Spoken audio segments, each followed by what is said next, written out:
Shabbat Shalom sa mga kapatiran dito sa Assembly of Yahuwah Philippines na nag-observe din po ng araw ng pamamahinga ngayon. And siyempre, yung iba din po, hindi po sila nag-observe ng araw ng pamamahinga ngayon kasi iba po ang kanilang Shabbat. So I greet them Shalom para doon sa manonood o makikinig sa Republish.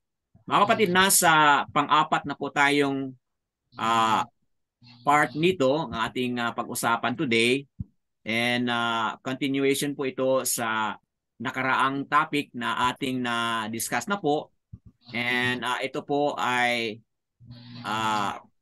patungkol kay Saul, mga kapatid, no?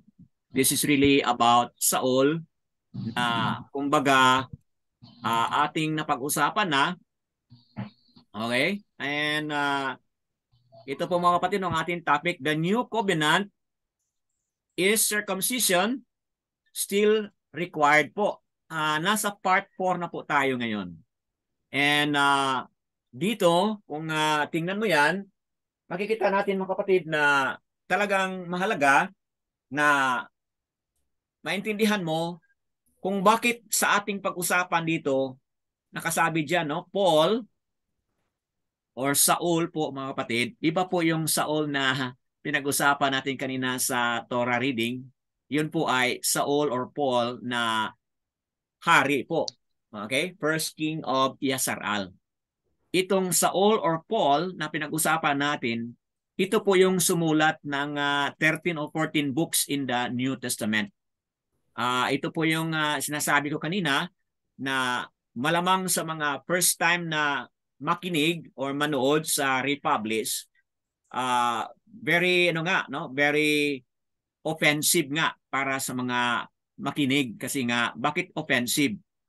Kasi nga marami namang tao talagang naniniwala na totoong apostle si Paul.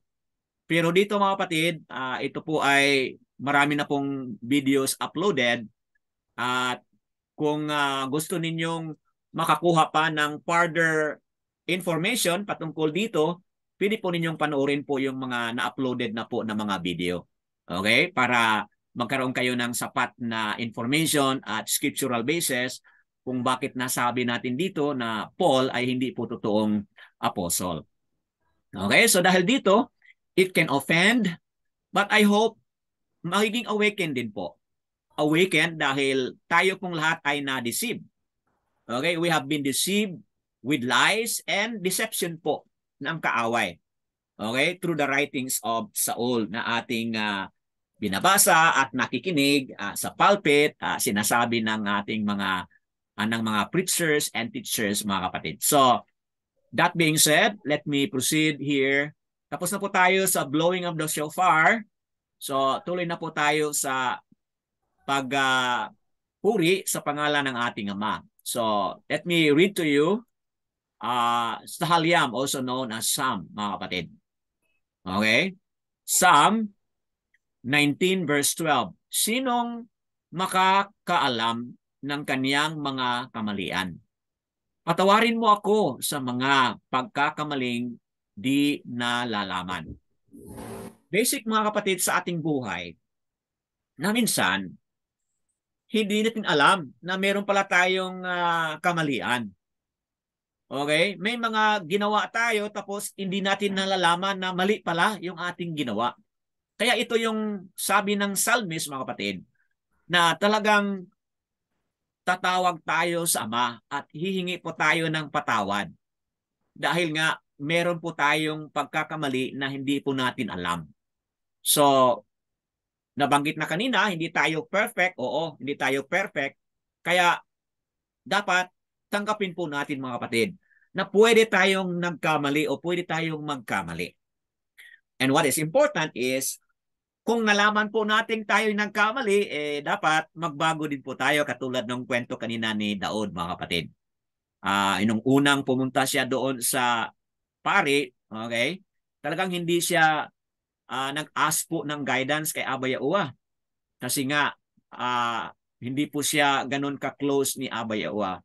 So, kaya hindi niya nalaman na yung kanyang pagpunta doon kay Ahimelech naging consequence yun na ang buong clan ay napatay kasi hindi nga siya kumuha or humingi ng guidance. But yun ay isang pagkakamali na nagbigay din sa kanya ng greater lessons. O di ba? Sa ating napatunayan na kanina na kahit konting decision, kahit konting move, lagi na talaga siyang nanalangin at humihingi po ng guidance. So, ayan mga kapatid na kung tayo man ay nagkamali at tayo ay nakorek po ng ating Ama, hingi po tayo ng patawad. Balik loob pa tayo sa Kanya. And then learn from that. Learn from our mistakes po. So ito po ang Ama na ating sinasamba dito. Ang kanyang apat na mga titik na tinatawag Yad, He, Uha, He or Ya, Ha, Uha. Kapatid, kung ating bigkasin po ito, in English letter equivalent, ito po Y-H-U-H. Okay? Ito po mga kapatid, ito ay letter Y. At ito po ay letter H o H. Okay? Ang letter H po mga kapatid, kung tingnan mo, Hebrew kasi ito mga kapatid, no? We read from right to the left. Dito sa English, we read from left to the right. Tama po ba? So ang Hebrew po mula dito sa kanan papuntang kaliwa po. Ganun ang pagkabasa. So this is letter H, letter H. Ngunit basahin po natin ang letter H as AH. Okay, AH po yan. So dalawang letter H, kaya meron tayong dalawang letter H. Ang ibig sabihin mga kapatid, yun po ay tunog ng transliteration po. Hindi po yung translation kasi kung translation, halimbawa ang John, i-translate po natin sa Tagalog, ano pong pagka-translate? Di ba? Juan po. Kung sa Cebuano, Juan. Okay, John is Juan kapag translated. Pero mga kapatid, we are not using translation dito. Transliteration po. Ang ibig sabihin, ano yung tunog? Okay, tunog ng mga titik na yan. So ito po yung mga tunog mga kapatid. Letter Y plus AH, kaya mababasa po natin as iya. And then letter U po ito, letter U, ya-u. And then another AH, this is letter H, kaya ya-uwa. Okay, yung iba, binabasa nila as Yahuwa. Okay, or ang iba, basahin nila as ya-u, ya-u-a. Okay, yun ang pagkabasa ng iba. So, mga kapatid, dito sa ating assembly, we pronounce him as Yahuwa. Yan po ang ating pagkabasa. Okay, so Yahuwa po ang ating Ama at wala tayong duda sa pangalan na yan. Bakit ba? O, tingnan mo. Itong pangalan ni Abram ito una, di ba? Basahin mo yung chapter 17. Abram yan. Tapos pinalitan siya. Anong ginawa? Yung AH, mga kapatid, yung letter H.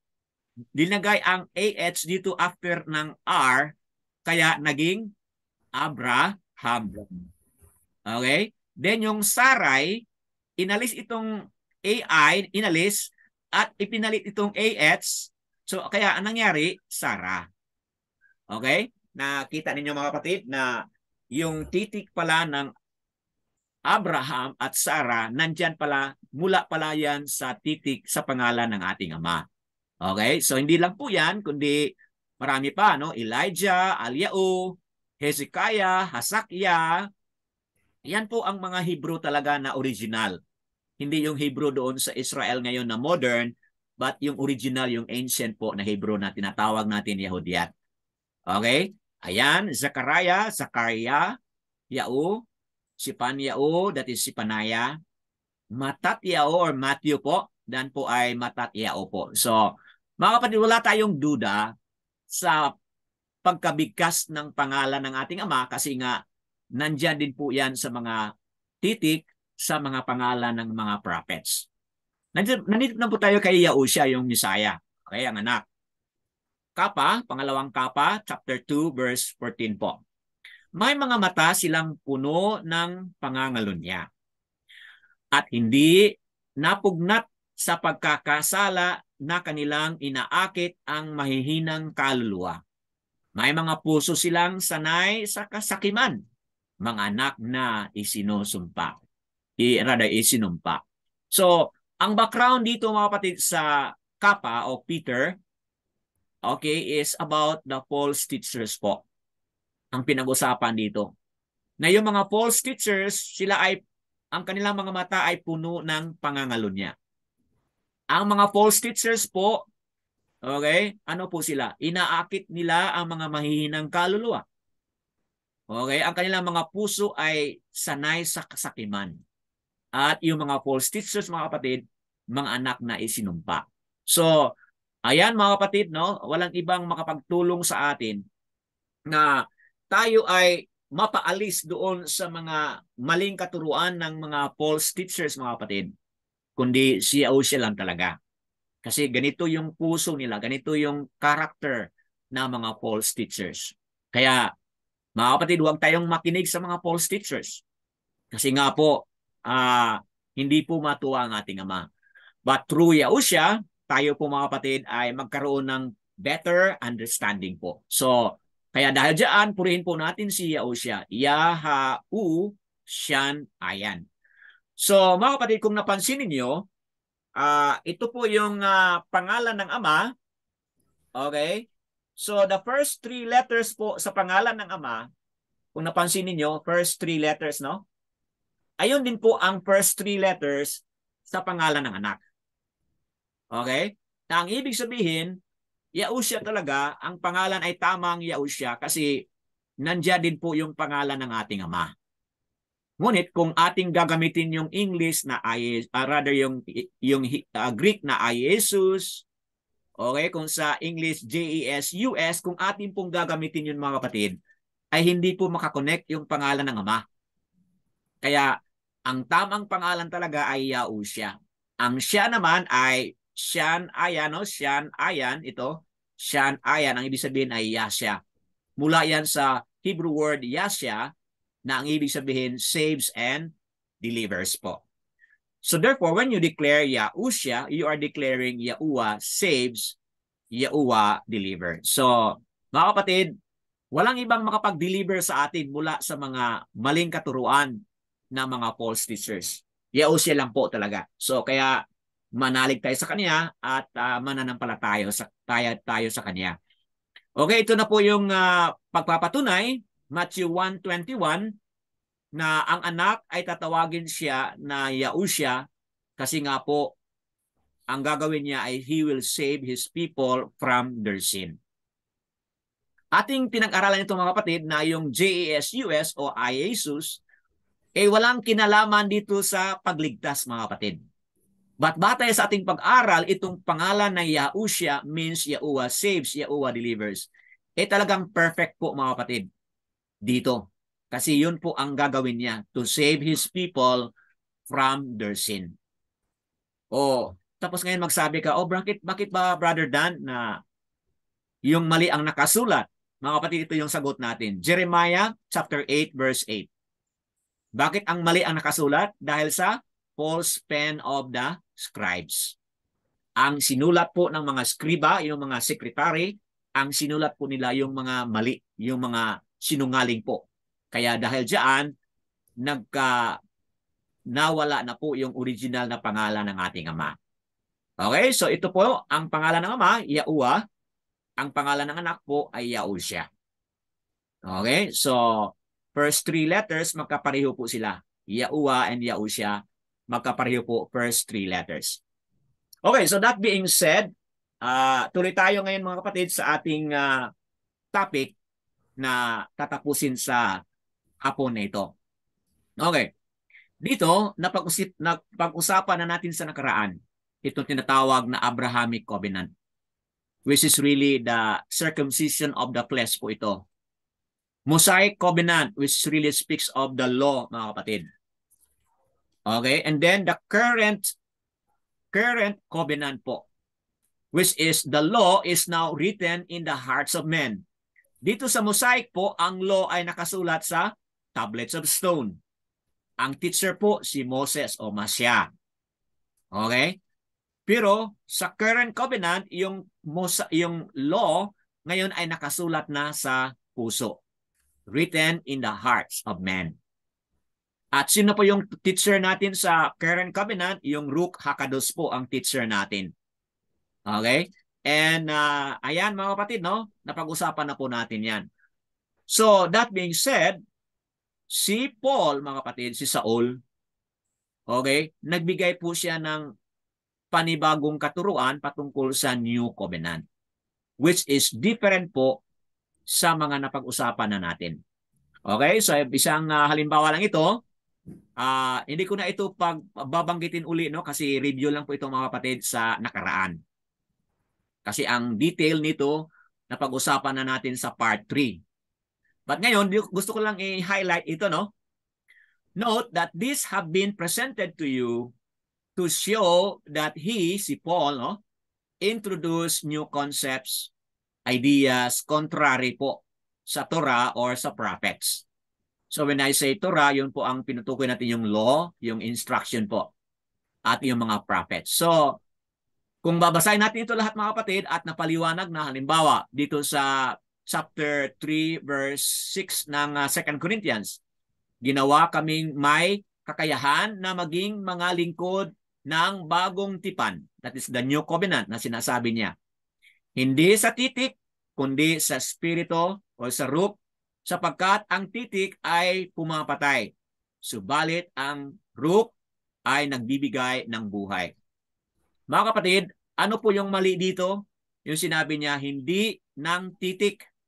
Dahil ang titik daw ay pumapatay. Ang ibig sabihin, hindi daw sa pamamagitan ng law. Kasi nga, ang nakasulat ay law. So sabi ni Saul, ang law daw ay pumapatay. Mga kapatid, hindi po yung totoo. Kasi kung tayo ay susunod sa law, sa napaliwanag na sa nakaraan, kung tayo po ay susunod sa law, tayo po ay maging matuwid at tayo po ay magkaroon ng prosperity po. Magkaroon po tayo ng buhay kapag tayo ay susunod ng law. Okay? So, ayan, example lang po yan mga kapatid na talaga iba ang tinuturo na concept ni Saul patungkol dito sa New Covenant na binanggit na. Ito ay napaliwanag na sa lahat nakaraang Zoom gathering natin. So, pwede niyong panoorin po yung part 3. Now, bakit ko nasabi ito mga kapatid? Paul does mention other references like Hebrews chapter 10, 15 to 17, where he correctly said the laws are written in our heart. Tama naman po mga kapatid kapag basahin mo yan, no? Hebrews 10, 15 to 17. Tama naman po yung nakasulat niya dyan. Pero anong problema? But as emphasized, he omits the terms of the covenant. Okay? Oo, nabanggit niya na ang laws ngayon ay nakasulat na daw sa puso. Nabanggit niya yon, tama naman. Kaya lang, ang problema, anong problema? He omits the terms of the covenant. Ibig sabihin, hindi binigyan ni Saul ng halaga na mag-obey tayo or mag-walk tayo according doon sa Torah, according doon sa laws ng ating Ama. Hindi po niya binigyan ng emphasis yun. Ano po ang emphasis niya? Okay, ang emphasis niya po ay paniwala lang. Kaya o siya. At i-review po natin yan as we continue. Okay? How can one become righteous according to Paul? Paano maging matuwid? Maaring ganap ang isang tao. Ito yung kanyang sagot. Romans 9:30 po. Ano sa pamamagitan? Okay? Sinasabi niya dito, ang mga hintil, hindi sumisikap sa katwiran, ay nakamit ng katwiran. Sa makatuwid, ay katwiran sa pamamagitan ng pananampalataya. Mga kapatid, para sa mga hintil, ito po ay napaka-attractive po, di ba? Bakit attractive? Ano bang ino-offer ni Saul dito mga kapatid sa sinabi niya? Easy, di ba? Easy life. Easy life lang po. Hindi na kailangan magsumikap. Ang kailangan mo lang ay pananampalataya lang. Mga kapatid, hindi po yun ang tinuro ni Yahushua. Kasi itong sinasabi ni Saul dito, ito po yung broad na daan na marami ang pumapasok doon. Pero ano po yung tinuro ni Yahushua? Yung narrow po. Narrow at maliit at mahirap at kukunti lang po. Bakit kukunti lang? Kasi nga you have to obey. Okay? Nakuha ninyo mga kapatid? So, iba talaga ang tinuro ni Saul. Easy way yan sa kanya. All you have to do is pananampalataya ka lang. Then, binigyan niya ng example na ang Yasar Aldaw, Israel, nagsusumikap sa katwiran sa pamamagitan ng kautusan ay hindi nakaabot sa pagsunod sa kautusan iyon. Okay, mga kapatid, kinukontra po natin ito. Bakit natin kinukontra? Kasi sinabi niya wala daw nakaabot doon sa promised land. Hindi po mga kapatid, mali po. Merong pong nakarating doon sa promised land. Sino po sila? Joshua and Caleb. Sila po yung example na sumunod sa utos, nananampalataya kay Abba Yahuwah at sumunod sa utos at yun silang dalawa nakapasok po doon sa promised land. So, hindi po totoong sinabi ni Saul na walang nakaabot doon. Okay? Hindi po yung totoo mga kapatid. Kasi nga po, ang gusto niyang bigyan ng emphasis nga itong pananampalataya lang. Okay? Batay sa pananampalataya, kundi batay sa mga gawa. Okay? Rather, sapagkat hindi nila pinagsikapan iyon batay sa pananampalataya. Meaning, ang mga yasar-al daw, kung bakit nila natanggap yon, kasi nga hindi nila tinanggap, ginawa yon para sa, hindi nila nakamit yon dahil sa kanilang pananampalataya, kundi sa kanila batay sa kanilang mga gawa. Kaya sinasabi ni Saul, dahil in-include nila yung gawa ng kautusan, sabi ni Saul, sila'y natisod sa batong katitisuran. Mga kapatid, mali po ito. Okay? Bakit mali? Kasi hindi lang pananampalataya ang sinasabi doon. Oo, nanampalataya tayo. Naniwala tayo diyan. Pero hindi lang pananampalataya, mga kapatid. Kailangan ding merong obedience. Okay? So ngayon, na malalaman mo na talagang iba pala no, ang tinuro ni Saul, mga kapatid. Now, tingnan natin mga kapatid kung totoo ba itong sinabi niya batong katitisuran. Okay? Verse 33 po. Tingnan ninyo, inilagay ko sa Sion ang isang batong ikabubuwal at batong katitisuran. At ang sumasampalataya sa kanya'y hindi malalagay sa kahihiyan. Ito po yung sabi ni Saul, mga kapatid. Pero tingnan po natin kung totoo ba yan. Na si Yahushua, ito mga kapatid, ang tinutukoy niya. Si Yahushua daw ay isang batong ikabubuwal at batong katitisuran. Na ang punto niya po mga kapatid, kung ikaw ay mananampalataya kay Yahushua, hindi po kayo ma-stumble. Hindi po kayo matitisod kay Yahushua kung ikaw ay may pananampalataya. Okay? Pero ang sinasabi ni Saul, kung ikaw ay gagawa ng kautusan, okay? Ang sinasabi ni Saul, ikaw ay matitisod. Ikaw ay mabubuwal at matitisod kay Yahushua. So ang tanong, yan ba ay totoo? Mga kapatid, sinungaling po yan. Bakit sinungaling? Okay, tingnan po natin mga kapatid ha. Side by side po natin kung saan yan nakuha yan. Dito po yan nakuha sa Isaiah 28 verse 16. Can I ask a volunteer to read on this? Isaiah? Kasi makita naman natin dito yung kay Saul. Any volunteer po na magbasa nito? Ako po. Okay, go ahead, Sister Ako po, Brother Dan. Go ahead. Isaiah 28:16. Kaya't ganito ang sabi ni Yahuwah, Aluwa, aking inilagay sa Zion bilang pundasyon na isang batong subok, isang mahalagang batong panulok, na isang tiyak na pundasyon. Siyang naniniwala ay hindi nagmamadali. Okay, salamat po sa pagkabasa. Mga kapatid, itong Yahuwah, ito po yung pangalan ng Ama, ito pong Aluwa, ano ba ito? Okay, kung halimbawa gusto mong malaman ito, itong Aluwa, yan po ang title. Hindi po yan GOD, no? Hindi po yan GOD ang translation ng Aluwa. Ang translation po ng Aluwa ay tanging makapangyarihan po. Yan po ang title na allowed tayo maggamit ng title referring po sa ating Ama. Aluwa po ang kanyang title. Nang ibig sabihin, tanging makapangyarihan. So mga kapatid, tingnan mo yung sinabi niya dito ni Isaiah or Yashayahu. Yashayahu, mga kapatid, did not say Yahushua is a stone of stumbling or a rock of offense. Wala pong sinabi si Yashayahu na si Yahushua ay batong ikabubuwal at batong katitisuran. Wala pong sinabi dito mga kapatid. Nakita ninyo? Wala po. Ang nabanggit po ni Yashayahu ay ganito po. Si Yahushua ay ang pundasyon. Si Yahushua po ang batong subok, meaning yung tested and proven stone. Kasi yun po ang kailangan ilagay doon sa pundasyon, mga kapatid, yung pundasyon. Kasi kung ang mga bato na ilagay mo doon bilang pundasyon, kung hindi po yun tested, hindi po yun proven, anong mangyari doon sa building? Okay, nakita ninyo? Magiging mahina po. So habang si Yahushua ay nasa mundo, yung kanyang buhay talaga ay proven and tested na matibay. At siya yung nagbigay po ng sure foundation po sa bawat tao na sumusunod ni Aba Yehowa, mga kapatid. At sinabi dito siya po ay panulok, batong panulok. Ang ibig sabihin, siya po yung chief cornerstone. Kasi sa isang building po mga kapatid, di ba? 4 corners po yon, okay? 4 corners po ang building. Dapat ang pinakamatibay na bato ang ilalagay doon sa 4 corners.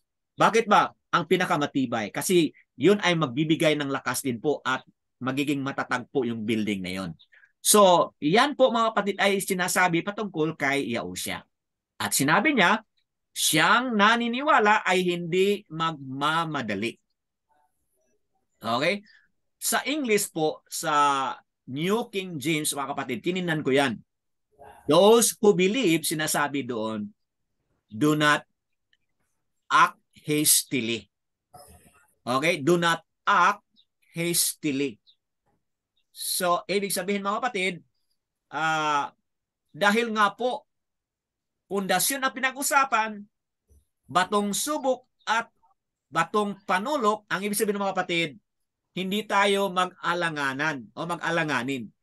Hindi tayo anong tawag doon? Hindi tayo mag-doubts na tatakbo tayo papunta sa Kanya or lalapit tayo sa Kanya. Act, okay, does not act hastily. Kasi nga, wala ka namang, hindi ka naman alanganin mga kapatid. Alam mo na kapag ikaw ay tatakbo kay Yahushua, alam mo yun ay sure na buhay. Alam mo yun ay talaga ang matatag na buhay kapag nandiyon po kayo kay Yahushua. Mga kapatid, yun po ang sinasabi ng Isaiah. Pero anong sinabi ni Saul?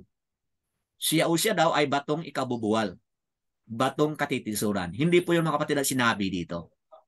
Okay? At sinabi niya, at ang sumasampalataya sa kanya ay hindi malalagay sa kahihiyan. Mga kapatid, nakita niyo yung kaibahan? Dito ang in-emphasize niya is, you will never be put to shame.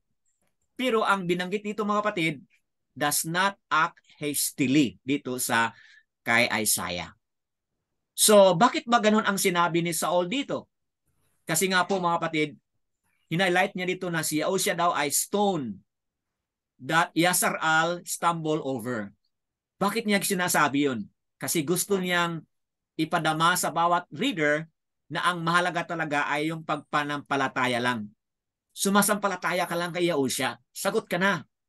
Solve na yung problem mo on sin, yung transgression ng laws, solve na po yun kapag meron ka lang pananampalataya kay Yahushua. Mga kapatid, mali po yun. Bakit mali mga kapatid? Kasi nga po, ang hinihingi po ni Yahushua sa atin ay yung ating pananampalataya sa Kanya, pangalawa, at ang ating pagsunod sa Kanya. Yun po ang hinihingi po ni Yahushua. Pero kay Saul, sapat na ang pananampalataya lang. Pero kay Yahushua mga kapatid, hindi lang pananampalataya, kundi nandoon pa rin yung ating repentance po, ang ating obedience po nandoon pa rin. Okay? Bakit ba sinasabi ni Saul yan mga kapatid? Na all you have to do is pananampalataya lang. Bakit niya sinasabi yun? Mga kapatid, iniisip ni Saul yung ating inheritance na sinasabi niya. Paul o Saul is talking about your inheritance. Kung may pananampalataya ka kay Yahushua, sagot na yung inheritance mo. So ano yung inheritance na sinasabi ni Saul? Okay? Patuloy tayo dito mga kapatid. Okay? Ngayon, pag-usapan natin yung inheritance ni Saul mga kapatid. Pero bago natin pag-usapan yon, tingnan muna natin itong inheritance na sinasabi ni Yahushua. Kasi iba yung inheritance ni Saul mga kapatid. You will inherit the kingdom of Alua. Yun ang kanyang inheritance mga kapatid. Na ang ibig sabihin, yung langit, ma-inherit mo yun. Okay, yun ang sinasabi ni Saul. You shall inherit the kingdom or the reign of Yahuwah. Yung tinutukoy niya yung langit, ma-inherit mo yon. Hindi yun mga kapatid ang tinuro ni Yahusha. Ano bang tinuro ni Yahusha? Can I ask reader for this? 33 and 28 po ng Matthew. Opo. Okay, go ahead. Ngunit hanapin muna ninyo ang kanyang kaharian at ang kanyang katuwiran, at ang lahat ng mga bagay na ito ay pawang idaragdag sa inyo. Ngunit kung sa pamamagitan ng rook ng aluwa ay nagpapalais ako ng mga demonyo, dumating na nga sa inyo ang kaharian ng aluwa. Okay, salamat po Brother Desmond sa pagkabasa. Mga kapatid, tingnan mo yung nabasa ni Brother Desmond. No? Di ba, familiar po tayo ng Matatiao 6:33 po. Sinabi niya, hanapin muna. So ano yung ating hanapin? So talagang meron tayong participation mga kapatid. Meron tayong action na gagawin. Kang Saul mga kapatid, tanggap paniwala, tama na. Mga kapatid, hindi po. Ang sinabi po ni Yahusha, hanapin. So meron kang effort talaga mga kapatid. Hanapin mo muna ang kaharian. Kang Saul, ang kaharian na binabanggit niya ay sa future pa. Pero kang Yahusha, ang binabanggit niya, ang kaharian po ng Ama ay nandito na. Hanapin natin ang kaharian ng Ama kasi nandito na.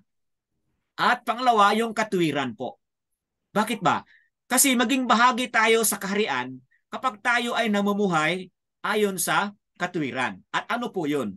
Yung ating pag-obey po ng Torah, ng mga kautusan po. Yun ang ating katuwiran. Okay? So, malinaw diyan. At sabi niya, at ang lahat ng mga bagay ay idadagdag niya sa atin.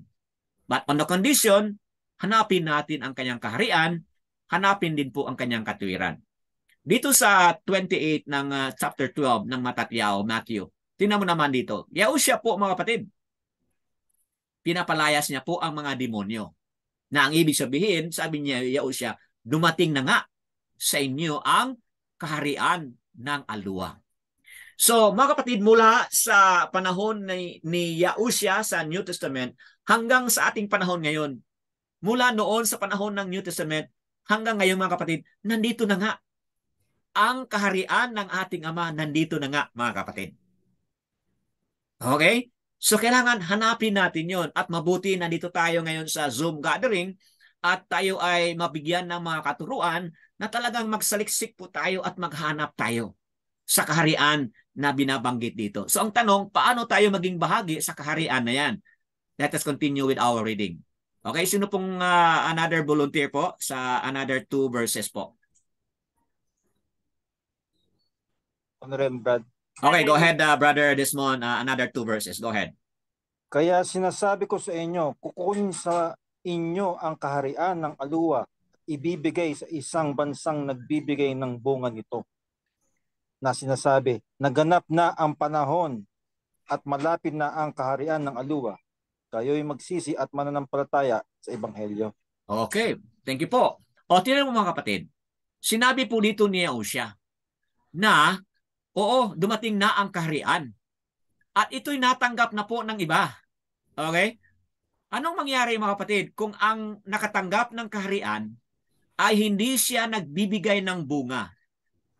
Anong gagawin po ng ating Ama? Okay? Malinaw. Anong gagawin ng ating Ama? Ang isang tao nakatanggap na ng kaharian. Nandyan na po, naghari na po. Si Abba Yahuwah, sa pamagitan ni Yahusha, naghari na po sa kanyang puso. Pero hindi naman siya nagbigay po ng bunga. So anong gagawin po ng ating Ama? Sinabi diyan, kukunin sa inyo ang kaharian ng aluwa. At saan niya po ibibigay? Ibibigay niya po sa isang bansang nagbibigay ng bunga nito. So mga kapatid, malinaw pala na merong punto ang isang tao, may isang panahon ng isang tao ay siguro siyang nakaranas na po ng paghari ni Yahuwah sa kanyang puso, nakaranas na po siya. Ngunit, katulad ng kwento ni Saul, yung unang hari ng Yasaral, di ba? Masakit yun mga kapatid, no? Na tumalikod na si Abba Yahuwah kasi nga wala siyang pinapakita na repentance and obedience, tumalikod na si Aba Yahuwah, mga kapatid. At ito rin po ang gagawin ng ating Ama. Kukunin sa inyo ang kaharian na yan. At ibibigay niya doon sa tao na ang puso ay talagang dalisay, na ang puso ay talagang gustong matuto at gustong mag-aral, mga kapatid. Yan po ang puso na hinahanap po ng ating Ama. At ibibigay niya yung kaharian sa tao na yan. Ang tanong kanina, paano ba maging bahagi tayo? Nabasa ni Brother Desmond dito, mga kapatid. Mark 1:15. Naganap na ang panahon at malapit na ang kaharian. Kaya anong sinabi niya dito? Magsisi at mananampalataya sa Ebanghelyo. Mga kapatid, dalawa yung sinabi ni Mark dito, no? Magsisisi at mananampalataya. Pero ano lang sinabi ni Saul, mga kapatid? Mananampalataya lang. Okay? Wala tayong nakita na strong evidences doon sa kanyang mga naisulat na 13 o 14 books na nagbibigay siya ng emphasis on repentance. Wala po, mga kapatid. Kung meron man kayong makita, bigay kayo ng feedback sa akin kasi pag-aralan po natin kasi iba po ang kanyang meaning, iba po ang kanyang emphasis doon sa word na repentance doon sa kanyang mga nasulat. Oo, sa Acts chapter 19 po, nag-preach po si Saul doon on repentance. Oo, nag-preach po siya on repentance. Pero sino po nagsulat niyan, di ba? Si Luke. Pero kung tingnan mo yung kanyang mga writings, mga kapatid, okay, there are only few verses na nagbanggit patungkol sa word na repentance. But sad to say, iba pa ang kanyang meaning. Iba pa ang kanyang emphasis. Pero dito, sinabi na ni Mark, mga kapatid, according kay Yahushua, na magsisi at mananampalataya. So dalawa goes hand in hand. Magsisi, mananampalataya, or mananampalataya at magsisi. Yan po ang bahagi. Yan po ang ating gagawin para po maging ganap na tayo po ay maging bahagi na doon sa kaharian ng ating Ama. Okay? Another passage, give emphasis on that. Can I ask a reader for this? Okay, dalawang passage naman.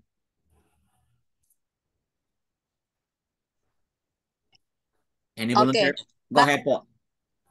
Matthew chapter 3 verse 2. Magsisi kayo sapagkat malapit na ang kaharian ng langit. Matthew chapter 4 verse 17. Mula noon si Yahushua ay nagpasimulang mangaral na nagsasabi, magsisi kayo sapagkat malapit na ang kaharian ng langit. Okay? Thank you po, Sister Leia, sa pagkabasa. O mga kapatid, yung nabasa kanina ni Brother Desmond, magsisi, nabanggit ni Mark, dito ngayon, magsisi din. Sinong nagsabi nito? Si Yaokanan, the immerser po. Magsisi kayo. Bakit magsisi? Sabi niya, malapit na ang kaharian ng langit. Okay, kanina nabanggit ko, mga kapatid, no, yung kaharian ng langit ay bababa dito sa lupa. Kasi nga, okay, magiging isa po yung kaharian ng langit. Ibig sabihin po, mga kapatid, yung pag-rule po ni Yahuwah sa ating puso, dapat mangyari yan dito sa lupa. Okay? So, pero paanong mangyari yon? Yun nga, sinasabi niya repentance nga, magsisi. Okay? Ito si Yahushua din po ang nag-declare nito, magsisi din po, sapagkat malapit na ang kaharian ng langit. So, itong phrase na kaharian ng langit, walang ibang tinutukoy mga kapatid yan ay si Yahuwah po. Yahuwah ang ating aluwa na siya ay manahan sa bawat puso sa pamamagitan ni Yahushua. At kailan mangyari po yan, mga kapatid? Kapag merong repentance. Pagsisi. Ano ba yung sabihin ng repentance, mga kapatid? Ang repentance po, yun po yung pagtalikod po ng buhay na Torah-less. Yung buhay na ayon sa mga transgressions, buhay na ayon sa mga disobedience, talikuran na po natin yun. At bagong buhay tayo at susunod na po tayo sa Torah, laws, mga kautusan, mga batas, sundin po natin yun. Yun po ang ibig sabihin, mga kapatid, ng magsisi.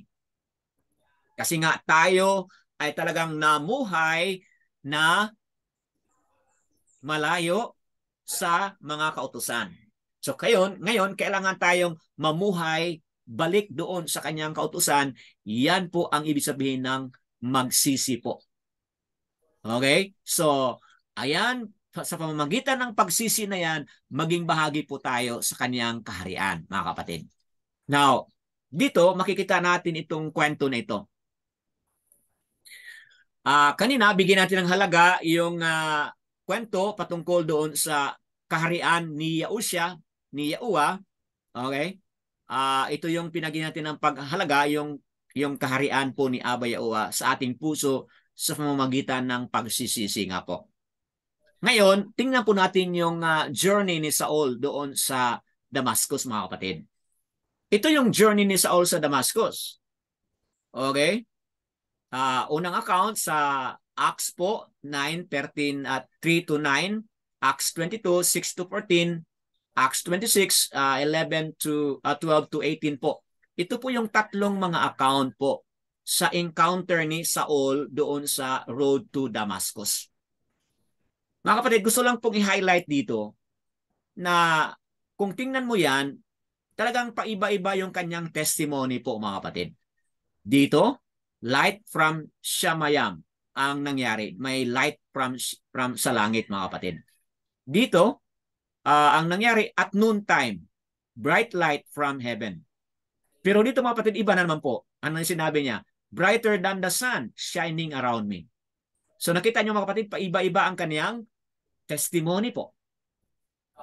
Okay? Kung sa court, mga kapatid, kung paiba-iba yung testimony doon sa court, ano sa palagay mo? Makinig ba ang judge sa inyong testimony? Yes or no? No. No. Hindi po. Hindi makinig ang judge sa testimony ng isang witness na paiba-iba ang kinukwento. So dito, Paul fell to the ground. Men with him were speechless. Dito, Paul fell to the ground pero wala nang nabanggit patungkol sa mga kasama niya. Okay? Dito naman, all fell to the ground. Pero dito, Paul fell to the ground. Pero dito, all fell to the ground. Okay? Paul heard a voice. Paul heard a voice. Paul heard a voice speaking in Hebrew. So, nakita ninyo dito, pareho sila. Pagdating nito, iba na siya. Men who traveled with Paul heard the voice, but saw no one. Men saw the light, see, but did not understand the voice of the one speaking. Nakita ninyo yung kaibahan, mga kapatid? At dito, Paul heard the voice speaking in Hebrew, pero wala nang comment ito patungkol sa kanyang mga kasama. So again, evidence ko ito, mga kapatid, na yung testimony ni Saul, talagang paiba-iba po ang kanyang testimony. And yan po ang ibig sabihin niyan ay hindi po siya credible sa kanyang testimony na siya ay nagtuturo o siya ay nagsasalita ng totoo. So that being said, ang tanong ko kasi, mga kapatid, ito yon. Bakit binabalik natin yan? What do you think happened in the road to Damascus? Okay? Kasi nga ito yung kanyang experience doon sa road to Damascus. So ngayon, ang ating tutukan is, ano ba talaga kaya ang nangyari dito? Bakit ba paiba-iba ang kanyang kwento? Highlighting on merong light from Shamayam. Ano ba kaya ang encounter dito? Talaga ba kaya ang narinig niya ay si Yahushua or talaga ba kaya ang nagpakita sa kanya ay si Yahushua ba? Kasi nga yun ang sabi niya eh. Si Yahushua daw ang nagpakita sa kanya dito, mga kapatid. So totoo ba yan na si Yahushua ang nagpakita sa kanya? Okay? Mga kapatid, hindi po yung totoo na si Yahushua ang nagpakita sa kanya. Bakit po hindi totoo? Okay? Ito po yung mga possible na mga kasagutan, no? What do you think happened in the road to Damascus? Okay? Sagutin ko muna kung bakit hindi totoo. Kasi sa mga napag-aralan na sa nakaraan, mga kapatid, sinabi na po ni Yahushua, you will no longer see me. Okay? So, nung umakyat na si Yahushua doon sa langit, sinabi na po ni Yahushua, you will no longer see me. Yun po ang sinabi ni Yahushua. Pero si Saul, nagsabi siya, he met daw Yahushua on the road to Damascus. Pero sabi ni Yahushua, you will no longer see me. At merong babala si Yahushua. Okay? Ano ang kanyang babala? Sabi niya, Watch out, sabi niya, kasi may mga false Paul Masiya nga. Paul Masiya. And they will claim nandoon siya sa disyerto. Okay? Sabi ni Yahushua, huwag kayong maniwala kasi hindi ako yun. Or yung Masiya nagpakita doon sa mga rooms. Sabi ni Yahushua, huwag kayong maniwala kasi sabi niya, hindi po ako yun. Okay? Pero yun po ang sinabi ni Saul na he was on the road to Damascus at ano pong sabi niya? Nagpakita daw ang Masiya sa kanya. Mga kapatid, hindi po yun totoo. Bakit hindi totoo? Kasi nga si Yahushua nagsalita na, you will no longer see me. So kung paniwala ka noon sa sinabi ni Saul, you're saying nagsinungaling si Yahushua. Kung nagsabi ka, totoo ang sinabi ni Yahushua, hindi na siya magpakita, then sinasabi natin, nagsinungaling si Saul. Kaya mga kapatid, hindi pwede, Yahushua at Saul ay magsama, hindi pwede po. Yahushua nga, sinabi niya, you cannot serve two masters.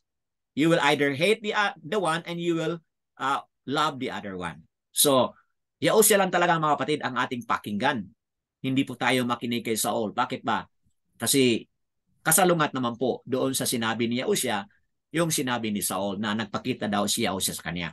So ito po yung possible na sagot kung bakit ano ba talaga ang nangyari doon sa road to Damascus. Number 1, Paul changed his strategy. Bakit? Ano bang strategy ni Saul mga kapatid? O, di ba? Anong strategy niya mga kapatid na ginawa? Anong ginawa ni Saul? Di ba? Anong ginawa ni Saul mga kapatid? What did Saul do? Any answer? Ano bang ginawa ni Saul mga kapatid? Siya po yung tagapag? Saul po ay tagapag-usig, di ba? Saul persecuted. So, nung pinersecute niya yung mga tao, talaga mga kapatid, bloody yung nangyari ha. Bloody po. Maraming mga taong namatay po sa panahon na ito. Okay? So ngayon, nagkaroon ng possible answer is, Paul changed the strategy. Sabi niya, mapatay ko ang katawan, pero hindi ko mapatay ang kaluluwa. Okay? So, dahil doon, nagbago ang kanyang strategy. Nagpanggap siya na nagkaroon daw siya ng encounter o nagpaliwanag siya, nagtestimony siya, nagkaroon daw siya ng encounter ni Yahushua doon sa desert para paniwalaan siya ng mga tao na hindi na siya ang mag-persecute. Ano na ang kanyang trabaho mga kapatid? Siya ay tagapag-turo na. So, from persecutor to become preacher po and teacher of Yahushua. Yun po ang strategy niya mga kapatid. Bakit strategy yun? Kasi nga, anong itinuro niya? Itinuro niya mga kapatid yung mga maling katuruan. Na yung tao na maniwala sa kanyang katuruan na all you have to do is believe in Yahushua, anong mangyari sa kanila? Saan sila mapunta mga kapatid? Okay? They will be thrown into hell. Kasi yun lang po ang itinuro ni Saul. Believe only in Yahushua. Then ligtas ka na. Mga kapatid, mali po yun. At dahil sa kanyang pagtuturo na yan, anong nangyari? Di ba maraming mga tao ngayon na napahamak dahil sa kanyang katuruan? So yan po is strategy po, change of the strategy. Another reason could be, another possible answer could be, anong talagang nangyari doon? Paul met a lying spirit. So itong lying spirit mga kapatid, inalaw po ni Abba Yahuwah yung lying spirit na yan para si Saul magsalita siya ng hindi tama. At dahil sa nagsalita siya ng hindi tama, dahil sa lying spirit na yan nandyan sa kanya, okay, ano nangyari? He went through the consequences po of being beaten, okay, being suffered a lot of consequences. Bakit ba ganun? Kasi nga, consequence din po yun sa mga pinatay niya na mga Yasar-al, yung bloodshed na mga innocent blood na pinatay niya mga kapatid. Consequence din po yun na siya din po ay magkaroon po ng painful journey sa kanyang buhay. Consequence po yun. At pangalawang dahilan kung bakit inalaw po ni Abba Yahuwah yung lying spirit na yun is also in order to test the believers. Yung mga believers ngayon ni Yahuwah ay talagang dumaan po sa mga pagsubok mga kapatid. Pagsubok kung sino ang paniniwalaan. Pagsubok kung kanino maniwala. Mga kapatid, di ba nasa times of testing po tayo ngayon? Ngayon po natin nalalaman na ito pala ay mga maling katuruan ni Saul. Mga kapatid, sinusubukan po tayo ngayon. Okay? Although mga kapatid, wala tayong mabasa patungkol dito sa reference na yan, mga idea na yan, wala tayong mabasa sa scripture. Okay? But ang third possible explanation kung ano nangyari talaga doon is that indeed Paul made a lie. Talagang personal na nagsinungaling talaga si Paul. At ito mga kapatid, malamang very strong ito kasi meron tayong reference po. Anong sinabi po sa Romans 3:7, di ba? Si Saul mo, in-acknowledge po ni Saul na siya talaga ay nagsinungaling po. Sinungaling. Oo, ito yung very strong evidence. So ito, mga possible interpretation lang, but ang pinaka-strong talaga ay ito. Talaga Paul made it himself, made a lie, intentionally made a lie in order to deceive many po. Okay? Para makapasok siya bilang apostle, kumbaga they would say the least among the apostles sa sinasabi ng iba, ayon sa kanyang nakasulat, okay? At doon makapag-preach at makapagturo siya ng maling mga katuruan po na makapahamak doon sa mga kapatiran. Di ba nasabi po ni Kapa yun mga kapatid? 1 Peter chapter 2 verse 1 na yung bulaang propeta o yung bulaang mga guro, sila ay papasok po mga kapatid ng palihim. Okay? Meron silang mga palihim, may mga patago po sila mga kapatid na nakakapinsalang katuruan. Yun po ang sinabi ni Kapa o Peter mga kapatid. At sino yun mga kapatid ang tinutukoy niya? Walang iba kundi itong mga katuruan ni Saul. Nakakapinsalang katuruan mga kapatid. Okay? That being said, meron din po akong ibang paliwanag mga kapatid batay dito sa mga dalawang talata. Sister Lilieta, pwede mo basahin itong dalawang mga talata nito? 2 Corinthians, okay. Okay, 2 Corinthians 13 and 14 po. Yes. 11, Okay, 13, and 14. Okay, 2 Corinthians 11:13. For such are false apostles, deceitful workers, transforming themselves into the apostles of Mashiach. 11:14. And no marvel, for Satan himself is transformed into an angel of light. Salamat po, Sister Lilieta, sa pagkabasa. Mga kapatid, ayon sa nabasa ni Sister Lilieta, tinutukoy po ni Saul dito yung mga false apostle, deceitful workers. Yun po ang tinutukoy niya dito. Na sila daw ay mga false apostles, deceitful workers, but transform themselves into the apostles of Mashiach. Okay, ito po yung binanggit niya dito mga kapatid. Using the word transform. Okay? Ngunit, parang totoo kasi nga apostle sila ni Yahushua, Mashiach, pero sila pala ay mga false. Sila pala ay mga deceitful workers. Mga kapatid, sino ba dito ang tinutukoy ni Saul? And then, continue on dito sa verse 14 na binigyan ng example na kung sila ay mag-transform, pwedeng mangyari yung sinasabi ni Saul kasi nga Satan, okay, can also transform into us an angel of light. So, ito yung binibigay niya ng example na ito ay pwedeng mangyari. Kasi si Satan daw, sabi according kay Saul, pwede rin siyang mag-transform into as an angel of light. So, ang tanong mga kapatid is this. Sino ba ang tinutukoy ni Saul na mga false apostle at mga deceitful workers doon sa Corinth? Okay? Sino kaya ang kanyang kalaban doon sa Corinth? Anong naalala niyo sa ating mga napag-usapan sa nakaraan? So who is this false apostle in the argument of Paul? Mga kapatid, kung naalala niyo yung ating pinag-usapan dati, 1 Corinthians 3:22 po. Di ba nahati po ang Corinthians? Okay? Sino po ang mga dahilan sa mga nahati na yon? Okay? Sinasabi ni Saul, yung iba, follow Apollos. Peter. Yung iba, follow Peter. Yung iba, nag-follow sa akin. So mga kapatid, there is really a division in the Corinth. And so ano sa palagay mo mga kapatid, sino yung iniisip ni Saul dito na false apostle? Na wala naman siyang ibang kinakalaban dito mga kapatid, itong dalawa. Okay, Apollos, pumunta doon. Si Peter, pumunta rin doon. Okay? Wala siyang ibang kinakalaban dito. Ito si Peter talaga. Hindi naman kasi ito siya apostle, di ba? Si Peter talaga, malinaw na ang kinakalaban niya dito mga kapatid, si Peter. Kasi kung basahin mo ang Book of Acts, wala kang ibang information na mabasa na mayroon pang ibang pumunta doon sa Book of Acts dito sa Corinth, brother.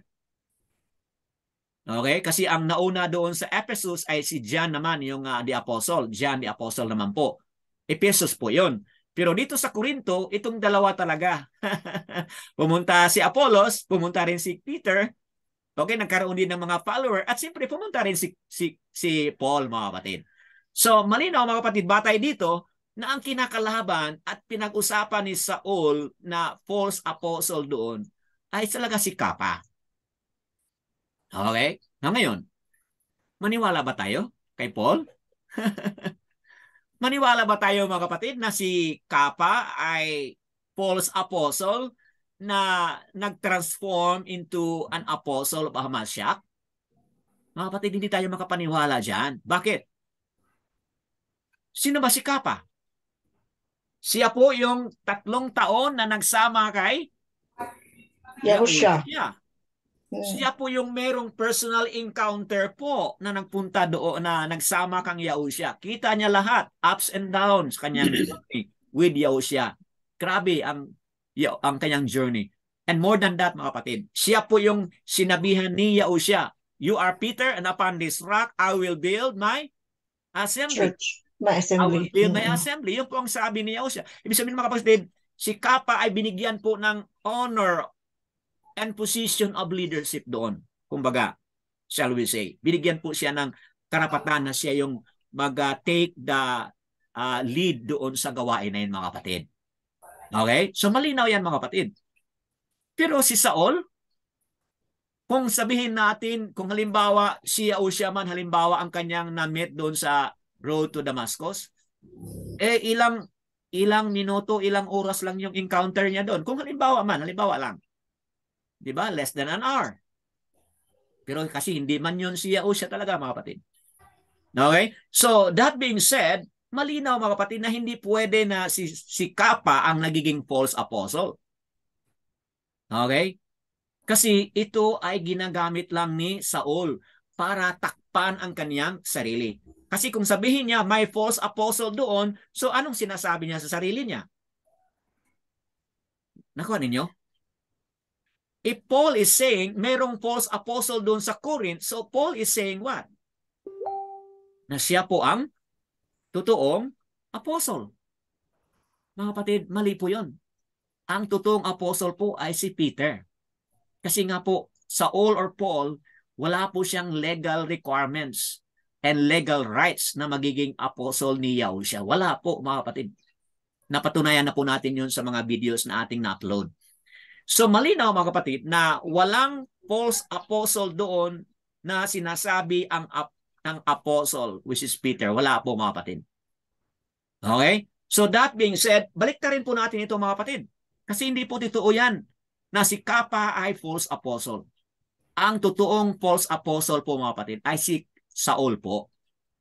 Okay? Binabanggit lang niya na mayroong false apostle doon para matakpan po ang totoo. Okay? Pero in the real sense, siya talaga yung false apostle doon, mga kapatid. At paano siya naging false apostle? Kasi nga po, yung na-encounter niya doon sa light na sinasabi kanina. Light, bright light from Shamayam. Okay? At noon, light coming from Shamayam. And brighter than the sun. Sinabi doon sa chapter 26. Mga kapatid, walang ibang sinutukoy niya doon na light na nasabi niya, mga kapatid. It was Satan, mga kapatid, transformed into an angel of light who really met him on the road to Damascus. Kaninang umaga, sinabi ko, mga kapatid, na I am not 100% sure dito, mga kapatid, na tamang itong interpretation. Pero ngayon, mga kapatid, highlight ko lang na may nabanggit na po si Yaokanan, 1 John chapter 2:18 and 19. Okay, mamaya ipakita ko sa inyo, mga kapatid. Dahil sa anong sinabi ni Yaokanan, 1 John 2:18, mga kapatid, nagkaroon ako ng shalom, mga kapatid, na ito ay tamang interpretation, mga kapatid. Bakit tamang interpretation? Kasi tinanggap na o nabanggit na po ni Yaokanan na yung mga anti-Messiah ay dumating na po. Na kasama ng mga original apostle noon, ngunit anong tawag noon? Umalis sa kanila. Na ang ibig sabihin, sila ay hindi mga totoong mga anti-Messiah. Rather, sila ay hindi totoo na maniniwala kay Yahushua, but sila yung totoong mga anti-Messiah kasi nga sila noon kasama ng mga original apostle, ngunit ngayon tumalikod na sa kanila kasi nga sila po ang mga anti-Messiah nga po. Okay? Ipakita ko maya sa inyo as we continue on. So note, the false Messiah, okay, the anti-Messiahs, marami ano, anti-Messiah, the false Messiah, isa lang, no? Then maraming mga anti-Messiahs are formerly within the original apostles, but went away from them. So, dahil dito, inangkin o tinanggap ni Yaokanan na meron silang mga kasama noon na sila ay mga false Messiah, anti-Messiahs, na sila ay originally kasama sa mga original apostle.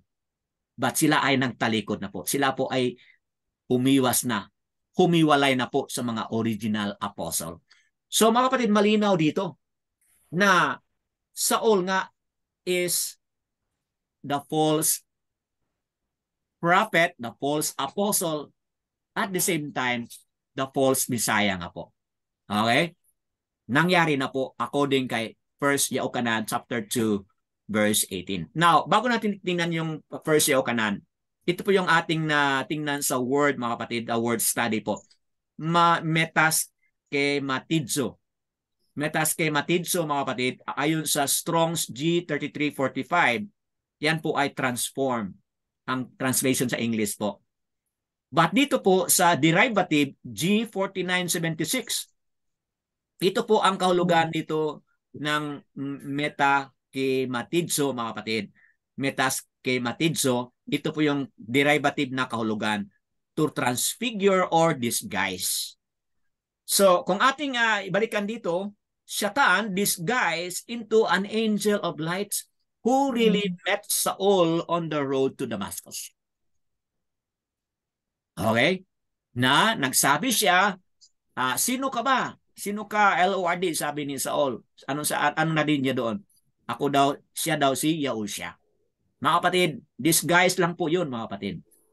Satan and disguised as an angel of light na nagpanggap siya na siya daw yung si Yahushua. Pero mga kapatid, ang totoo, hindi yun si Yahushua.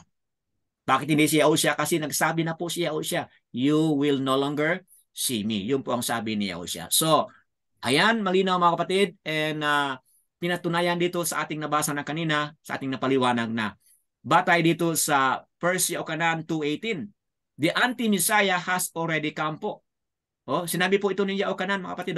Ngayon ay lumitaw na ang maraming anti-Messiah.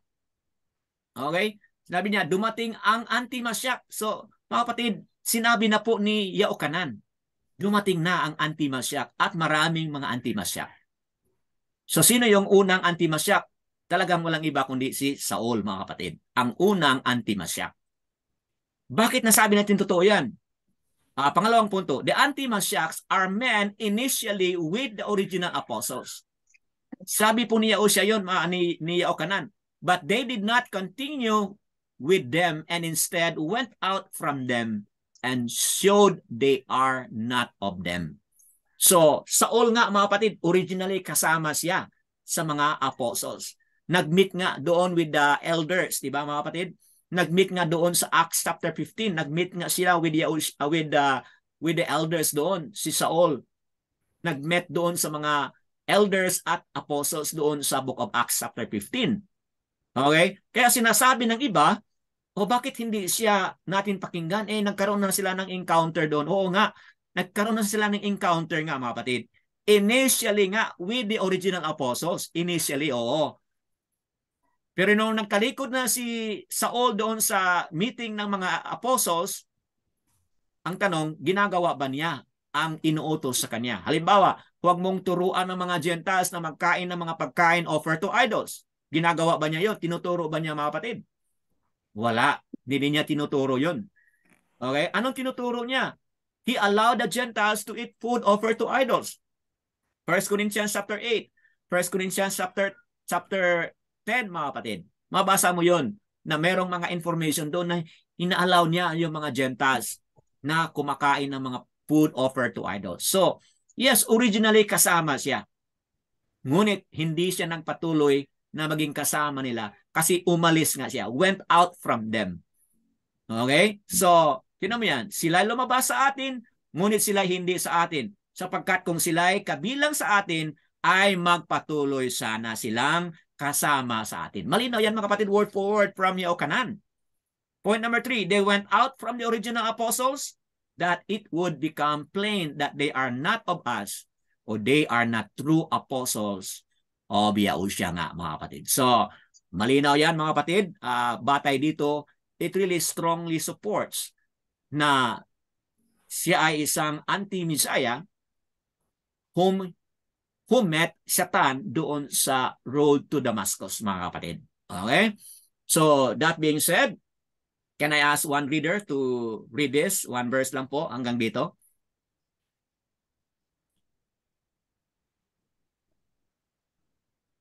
Anybody? Ako po, Go ahead, sister. Galatians 5:18. Subalit kung kayo'y pinapatnubayan ng rook, kayo ay wala sa ilalim ng kautusan. Okay? Thank you po. Thank you po. So, ito po yung isang salita ni Saul, mga kapatid, sa kanyang sinulat. Subalit kung kayo'y pinapatnubayan ng rook, kayo ay wala sa ilalim ng kautusan. Ito po yung sinabi ni Saul. Mga kapatid, mali po ito. Ang sinasabi niya po, mga kapatid, itinatapon niya lagi yung kautusan. Tinatapon niya lagi, binibigyan ng walang halaga ang kautusan. Yun ang ginagawa ni Paul, mga kapatid, ni Saul. This is a lie. Everyone is under the law. And everyone will be judged by the law. Okay? Kasi nga yun po ang right ruling po ng ating Ama, mga kapatid. Kung meron mang judgment na darating, yan po ang gagamitin din niya po. Okay? And yan ay para sa lahat, mga kapatid. There is only one law, Torah of Yahuwah, for all Jews and Gentiles, mga kapatid. Okay? So, malinaw yan. In fact, if we are led by the rook, we can obey the law. For that is the very reason Yahushua died. Mga kapatid, Yahushua died already. Shed his blood para yung Abrahamic covenant ay mag-take effect na po. At para po tayo ay makatanggap na po ng benefits. Mag-grant na po sa atin yung benefit doon sa Abrahamic covenant para tayo ay mamumuhay na banal, mamumuhay na may katuwiran po. And now, the Ruach HaKodesh, tinutulungan po tayo ng Ruach HaKodesh na tayo ay makasunod po, ay magawa po natin ang law na yan. Diba? Ano po yung nabasa natin sa Ezekiel 37 ba yun? Verse 27. Diba? The Ruach HaKodesh, tulungan tayong makalakad ayon sa mga tuntunin, ayon sa mga utos ng ating Ama. Mga kapatid, malinaw po yun na mali talaga ang sinabi ni Saul. Na sinabi niya na hindi na tayo ilalim sa kautusan kung tayo ay pinapatnubayan na ng rook. But instead, ang totoo is, when we are led by the rook, okay, we obey. We follow the law. Okay, dito mga kapatid, 21, pagkainggit, sabi niya, paglalasing, kalayawan, at ang mga katulad nito, sabi niya, binabalaan ko kayo. Gaya ng aking pagbababala noong una sa inyo, na ang mga gumagawa sa mga gayong mga bagay ay hindi magmamana sa kaharian ng alua. Sister Lilieta, pwede mo bang tingnan yung part ng English dito sa itong part na yan? Tingnan mo sa English, sister, kung ano yung nakasabi sa English. Sa Galatians 5:21. Sa itong later part lang po. Mga kapatid, habang tinitingnan ni Sister Lilieta yung English portion, ito yung gusto kong ipaliwanag, itong naka-yellow na side, na sabi niya, gayong mga bagay ay hindi magmamana sa kahariang alua. Okay? Bakit sinabi niya mga kapatid na magmamana ng kahariang alwa? Na sa ating napaliwanag na kanina, wala namang sinabi doon na magmamana tayo sa kaharian ng alwa. Mm. Okay? Mamaya ay paliwanag natin mga kapatid. So this is not only a lie but intentionally misleading po. Why? Because the reign of Alua is now.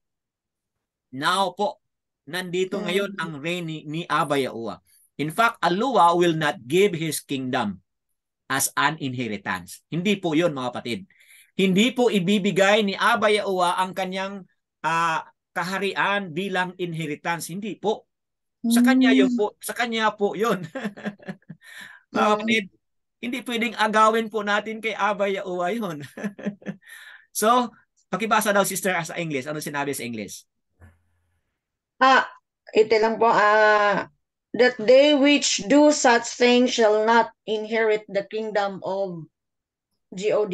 Okay. So, Alua. ayan no, nakasabi talaga yan no, inherit no. Inherit the kingdom of Alua.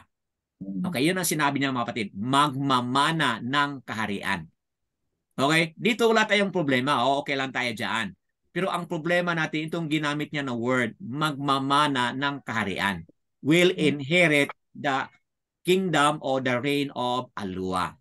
Mga kapatid, hindi po yun totoo. Mali po yun. Bakit? Believers of Yahusha will only inherit two things. Pangalawa, earth. Pangatlo, una, earth. Pangalawa ay eternal life. Ito po yung ma-inherit po natin mga kapatid. Malinaw ba? Hallelujah. Mga kapatid, mali po yung sinabi niya. Kaya this is not only a lie but intentionally misleading po. Okay? Kasi nga po, the reign of Alua nandito na ngayon sa ating nabasa kanina, di ba? Binasa ni Brother Desmond kanina, nandito na ang kanyang kaharian. Okay? Kailangan tanggapin na po natin. Kailangan na mamumuhay tayo ayon sa kanyang kalooban po. Dahil hinahanap po natin ang kanyang kaharian. Nandito na po. Pero anong sinasabi ni Saul? Will inherit. So sinasabi niya future pa. Okay? But mga kapatid, ang sinabi ni Yahushua, nandito na. Ang kaharian ng ating Ama, nandito na. But ang kang Saul, mamaya mo pang malaman sa future. Okay? Mali po yung mga kapatid and that is very misleading. Okay? Let me explain this as we continue with the passage. Okay, Brother Desmond, nandyan ka pa ba? Pakibasa po daw, Matthew 5:5 at Matthew 25:34 po itong dalawa. Okay. Matthew 5. Mapapalad ang mga mapagkumbaba sapagkat mamahalin nila ang lupa. 34.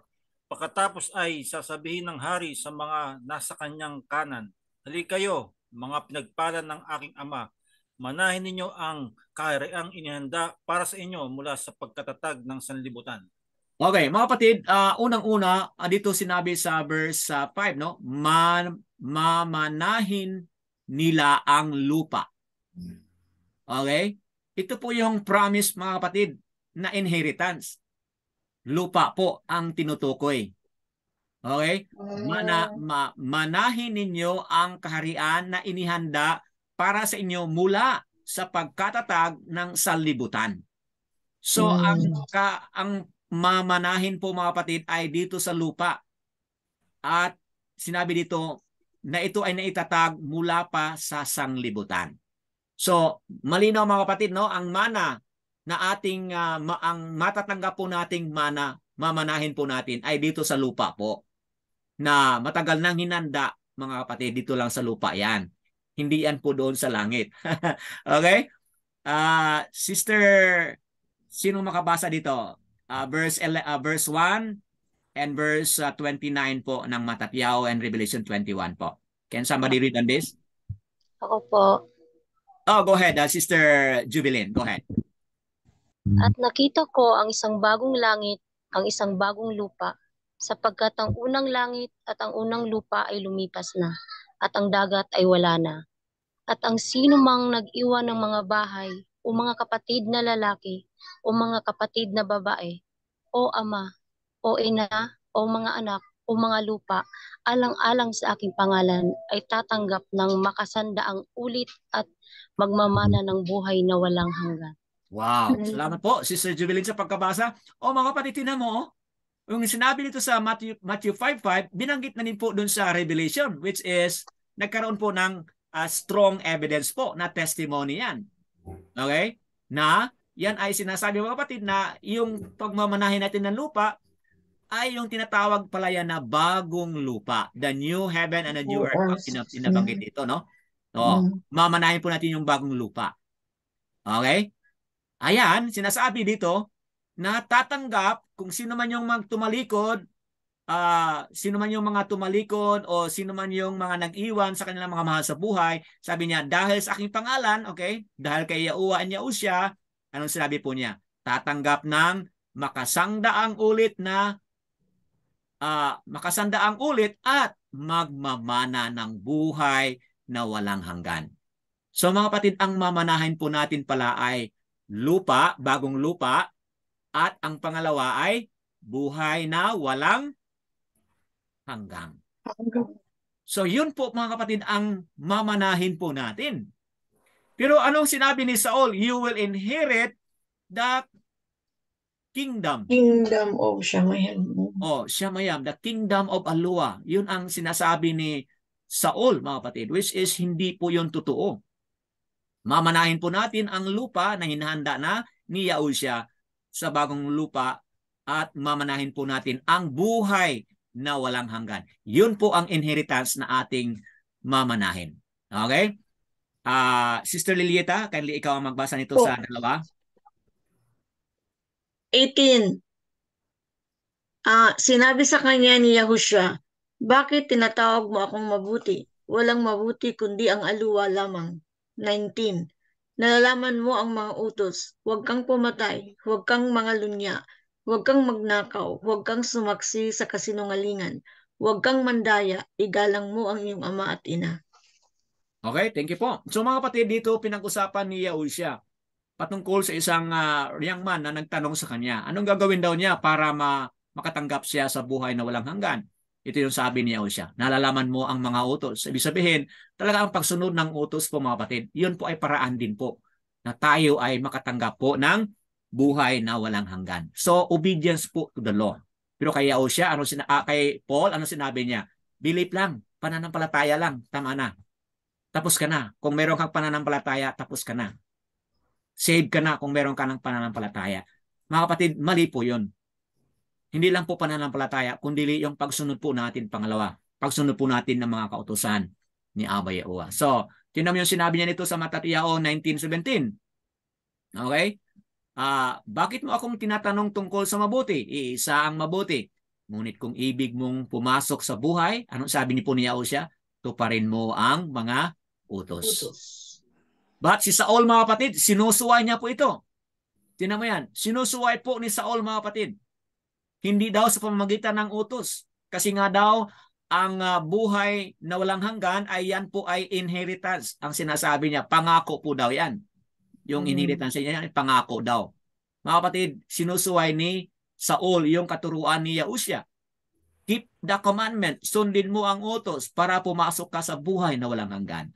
Pero kung Saul, sinusuway niya po yun. Okay? So, ayan mga kapatid, malinaw. Yahusya is saying, sabi niya, keeping the commandments equals righteousness po. And righteousness equals eternal life po. So, kung gusto mong makatanggap ng buhay na walang hanggan, ito nga sinabi ni Yahusya, tuparin mo, gawin mo ang aking mga utos. So mga kapatid, malinaw yan. From the words of Yahusya, obey my commandment. Keep the commandment. Para magkaroon ka ng righteousness at yung righteousness mo ay hahantong din doon sa eternal na buhay.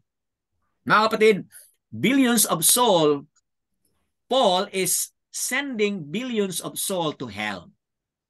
Bakit? Dalawang mga rason. Telling them of the imaginary inheritance that will inherit the reign of Alua. Imaginary lang po yung mga kapatid. Sinasabi niya, you will inherit the kingdom. Okay? You will inherit the reign of Alua. Yun po mga kapatid ay imaginary lang po yung sinasabi niya na yung doon sa langit. Hindi po sa langit ay mga kapatid magpunta. Dito lang po sa lupa. Okay, yun po, imaginary lang po yun. Okay, pero ang totoo na sa lupa po tayo mga kapatid, we will inherit the earth according to Yahushua. Okay? Pangalawa, telling them that the reign of Alua is an inheritance one will receive after death. See? You will inherit the reign, the kingdom. Pero sabi niya, at the end of life na. Di ba mga kapatid, mahirap yon? Kung mamamatay ka at doon mo pa malalaman yung kaharian, yung kingdom, yung inheritance, doon mo pa malalaman kapag mamatay ka, anong mangyari mga kapatid? Di ba? Wala ka nang chance. No more chance. At tatawa si Satan mga kapatid. Ha ha ha. I fool you. Tatawa si Satan. Kasi inisip mo na totoo yung sinabi ni Saul na doon mo lang saka mo na malalaman kung mayroon ka na bang inheritance sa sinasabi niyang inheritance kapag mamatay ka. Mga kapatid, tatawa si Satan. Kasi Satan says, I fool you. Ikaw wala ka ng chance na mamuhay kasi patay ka na. So kaya mga kapatid, sinasabi ni Yahushua, repent now. Sabi niya, kasi nga ngayon nandito na. Mula noong pumunta si Yahushua hanggang ngayon, patuloy mga kapatid yung pagkilos sa kaharian po ni Abba Yahuwah sa ating puso. Kaya welcome nyo po ang kaharian ni Abba Yahuwah. Paano ma-welcome nyo po yun? Repent. Yun lang po. Repent tayo. Balik loob tayo sa Kanya. Magsisi tayo at magbalik loob tayo sa Kanya. At maging obedient na po tayo doon sa Kanyang mga kautusan. Okay? So, rather than one receives now while it is still open. So, kaya nga mga kapatid, open pa ngayon. Kaya tanggapin natin ngayon. Kasi kung hintayin mo pa na pagbalik ni Yahushua o hintayin mo pa na mamatay ang kamatayan ay darating, mga kapatid, wala na pong chance. Ngayon po yung chance. Tanggapin po natin ang paghahari ng ating Ama sa ating puso sa pamamagitan ni Yahushua, mga kapatid. Obey muna tayo sa Kanya. Okay, so that being said, ito po yung second to the last passage mga kapatid. Can I ask Sister Leah to read this one? Itong sa English lang po, English lang. Matthew chapter 5 verse 17. Think not that I am come to destroy the law or the prophets. I am not come to destroy but to fulfill. Okay, so thank you very much sa pagkabasa. Mga kapatid, ito yung misquoted po na passage. Laging na misquoted po dahil sa mga katuruan ni Saul. Romans 10 verse 4. Yahushua is the end of the law. Okay, napansin niyo? Romans 10 verse 4. Yahushua daw ang katapusan ng utos. Ibig sabihin, after Yahushua nga daw, sabi ni Saul, after Yahushua wala nang utos. Kasi nag-end na daw ang kautusan when Yahushua died. Yun na ang sabi ni Saul, mga kapatid. Sinungaling po yun. Bakit sinungaling? Kasi sinabi ni Yahushua, I did not come to destroy. I did not come to abolish the law. Mga kapatid. Or the prophets. Sabi niya, I not come to destroy but to fulfill. Pumunta po si Yahushua upang tuparin po ang sinabi niya. Upang tuparin niya ang kautusan. Ano ibig sabihin po mga kapatid ng upang tuparin? Diyan po kasi yung misunderstanding po. Yahushua came to fulfill the law. That is why you don't have to do it. Mga kapatid, yun po ang turo ni Saul. Nakuha ninyo? Ito po yung tinuro ni Saul. Yahushua came to fulfill the law. That is why you don't have to do it. Yun po ang turo ni Saul, mga kapatid. Mali po yun. Ano pong tama? Yahushua, to correct one, is that Yahushua did not come to abolish, but to fulfill the terms that is still in effect. Nakuha niyo mga kapatid? Kaya kay Saul, lagi niyang inaalis yung terms and condition of the law. Kasi anong sinasabi niya? Enough na daw yung paniniwala lang, which is mali, mga kapatid. Kaya Yahushua, mga kapatid, ito yung totoong interpretation. Pumunta si Yahushua, hindi i-abolish niya yung law, but to fulfill the terms that is still in effect. Ibig sabihin mga kapatid, yung terms ng law na yan, continue pa, ongoing pa. Yes, na-fulfill na ni Yahushua ang terms ng condition. Yes, na-fulfill na po. Nagawa na po niya yung anong hinihingi ng terms ng law na yan. Pero yung effectivity ng terms na yan ay ongoing pa sa ating panahon. Nakuha niyo mga kapatid? Kasi nga, covenant needs blood. Okay? So, nung si Uzziah ay napatay na doon sa kahoy mga kapatid, nasatisfy na po yung terms and condition doon sa law na yan. Pero hindi nagtapos kay Uzziah. Kasi ongoing pa rin yung effect doon. Bakit ba nasabi natin na ongoing pa yung terms and condition? Kasi nga sinasabi man niya Uzziah, if you wanna receive eternal life, anong sabi niya? Keep the commandment. So, malinaw mga kapatid na oo, na-fulfill na ni Uzziah yung terms and conditions sa law, pero nagpatuloy pa sa ating panahon. Ang effect, ang terms, nagpatuloy pa mga kapatid. Nakuha ninyo? So, that is why Paul contradict Matthew 19 verse 17. That to receive eternal life, sabi niya Uzziah, keep my commandment o keep the commandment. Thus, mga kapatid, lead billions of souls to hell. See? Ganon katindi mga kapatid na yung sinabi ni Kapa kanina na binanggit ko 1 Peter 2 verse 1 kung di ako nagkamali, na papasok yung palihim na katuruan. Yung nakakapinsalang katuruan mga kapatid, papasok yun para mapahamak ang karamihan. Ito na po mga kapatid ang sinasabi natin dito. Yung paniniwala lang, tanggap mo na ang favor, ligtas ka na, yun po mga kapatid ay talagang nakakapinsalang katuruan that lead billions of souls to hell po mga kapatid. Sana nagkaroon ito ng better understanding. Then last verse po, can I ask Sister Lilieta again to read this one? Oh no, Sister Jubilin, hindi po ba Sister Jubilin, basahin niyo po itong last na passage. Okay po. Kaya't ganito ang sabi ni Yahuwah, tingnan mo, ako'y maglalagay ng mga batong katitisuran sa harap ng bayang ito na kanilang katitisuran. Ang mga magulang at kasama ang mga anak, ang kapitbahay at ang kanyang kaibigan ay mapapahamak. Thank you po, Sister Jubilin, sa pagkabasa. Mga kapatid, tingnan yung instruction dito na merong darating na katitisuran sa harap ng bayan. Katitisuran ng mga magulang, kasama mga anak, kapitbahay, sila ay mapahamak. Ano po yung nangyari dito mga kapatid? Back in the history of Judah, Yehuda, mga kapatid, the Southern Kingdom. Okay? Sila po ay nabihag, di ba? 586 nabihag po sila mga kapatid. Bago sila nabihag, 600 BC mga kapatid, bago sila nabihag, nasabi po ni Yahuwah ito sa pamagitan ng kanyang prophet. Na ang tinutukoy ni Yahuwah nito mga kapatid ay yung darating yung mga taga Babylon at mag-conquer po. I-conquer po yung mga taga Yehuda. I-conquer po yung mga taga Judah mga kapatid. Okay? Now, ano po yung background? Kasi nga po, may mga false prophet sa panahon na yon. Kinukontra lagi yung sinasabi ni Jeremiah o Jeremiah. Sabi ni Jeremiah, according sa words ni Abba Yahuwah, na darating ang mga taga-Babylon at i-conquer kayo. Anong sabi ng mga false prophet? Ay hindi po totoo yun. Hindi po tayo ma-conquer. So dahil doon mga kapatid, sa presence ng mga false prophet na yon, kinukontra yung mga salita ni Abba Yahuwah through prophet Jeremiah o Jeremiah. Ito yung sinabi ni Yahuwah. Sabi po ni Yahuwah, katitisuran ang mangyari.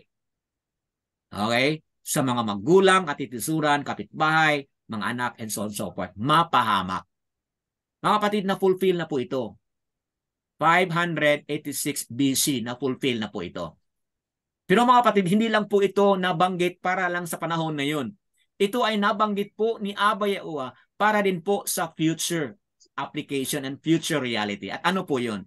The stumbling block na sinasabi dito, yung mga katitisuran, mga kapatid, na nakakatisod sa mga magulang, mga bata, mga kapitbahay, sila'y napahamak, mga kapatid.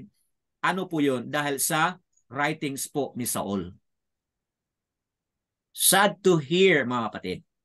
Sad to say, marami talagang natitisod dahil sa paniniwala doon sa maling katuruan na ligtas ka na sa pamamagitan ng pananampalataya lamang. Mali po yun mga kapatid. Hindi po yun ang totoo.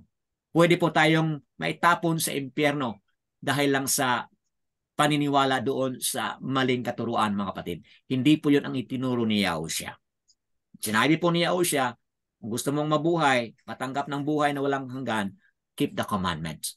Okay? So, ayun mga kapatid, malinaw, batay sa ating na-present ngayon dito, nagtapos ang ating discussion on the new covenant. Is circumcision still required? The answer is yes po. Kasi nga po, Abrahamic covenant ang pinag-usapan. And itong Abrahamic covenant, it is the circumcision of the flesh called the everlasting covenant po. Kaya, take effect pa ngayon. Applicable pa ngayon mga kapatid. Kasi nga, when Yahushua came, He already empowered it, shed His blood for it to take effect para matanggap po natin yung grant ng favor po, ng grant ng mercy po, na tayo ay mapatawad sa ating kasalanan as we obey po, as we live according to the terms and condition of the Abrahamic covenant, which is really obedience. Mosaic covenant, yes po mga kapatid, take effect pa rin po yung terms and condition. Hindi na nakasulat sa tablets of stone, nakasulat na po sa ating mga puso. Kailangan ipamumuhay po natin. And the most current covenant, yes, nandito na po ang covenant sa ating puso at nandyan na po ang Ruach HaKodesh na tutulong sa atin upang tayo'y mamumuhay ayon sa kanyang mga kautusan. So mga kapatid, ito po yung ating napag-usapan, and through this po, we expose the lies. Okay? The lies of the false new covenant mga kapatid. We expose the lies. Itong lahat ng mga sinungaling na tinuturo ni Saul mga kapatid, we expose it po here. And sana magkaroon tayo ng better and a clearer understanding. Kung tayo man ay natisod po, sana po, all we have to do is repent, balik tayo, hindi lang sa paniniwala, kundi doon din po sa pagsunod ng kanyang mga kautusan. So, ano kaya itong message na inyong naririnig ngayong gabi na ito at kayong mga nakikinig doon sa Republic, ano kaya ang mensahe na ito? Mayroon ba kang kahulugan ito sa bawat puso at bawat buhay? Pwede po kayong magsalita mga kapatid. Kung meron kayong mga comments, please let us know po kung meron kayong mga comment.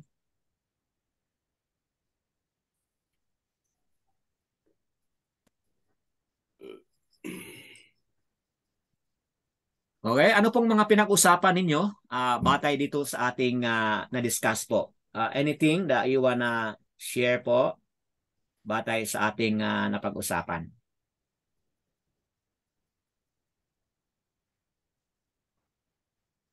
Okay, may comment ba? O none so far?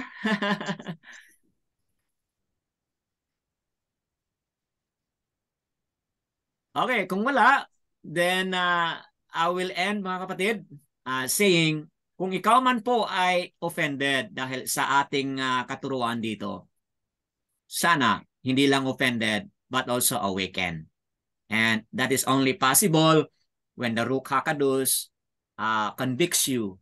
Makinig ka sa Ruach HaKodesh at manalangin ka. Tanungin mo si Abba Yahuwah, tanungin mo ang Ruach HaKodesh. Naturuan ka kung sasabihin sa inyo kung tama ba ang itinuturo dito. Kung mali man, then ipaliwanag sa inyo ng Ruach HaKodesh at maintindihan mo. So, that being said, mga kapatid, I'd like to end saying na medyo masakit nga, pero sa katotohanan na ito, dito po tayo ay maliligtas. Dito po tayo ay ma-set free po. If we give chance, if we say yes to the teachings of Yahushua, mga kapatid, tayo talaga ay maliligtas. But if we say no to the teaching of Yahushua, at we say yes to the teaching of Saul and Paul, mga kapatid, sorry na lang. Okay? Sorry na lang po, mga kapatid. Kasi ang tinuro po ni Saul, yan po ay mali. So, that being said, all esteem and praises to Abba Yahuwah. Hallelujah. Hallelujah. Hallelujah.